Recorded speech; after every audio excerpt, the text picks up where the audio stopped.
Hello mga ka-SCAS! Masayang-masaya ang cast ng Incognito sa feedback ng teaser na inilabas a couple of days.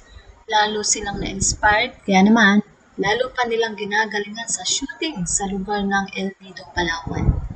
Halos wala na raw tulog sila Daniel Padilla at ang mga kasamahan nito dahil sa tuloy-tuloy na shooting. Hanggang September 4 na lang daw ang buong cast ng Incognito doon. Ayon sa source, masaya si Daniel Padilla sa takbo ng shooting dahil ang gaganda daw ng mga eksena sa lugar na nakunan nila. Napakaraming fans nga ang nanonood sa taping ng Incognito. Pero ayon pa rin sa source, napaka-behave naman daw ng mga tao kapag nagro-rolls na ang camera.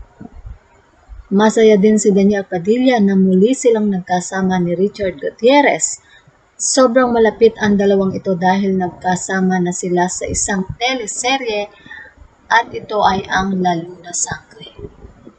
At syempre, hindi mawawala ngayon kay Daniel Padilla ang mga updates sa kanyang IG story.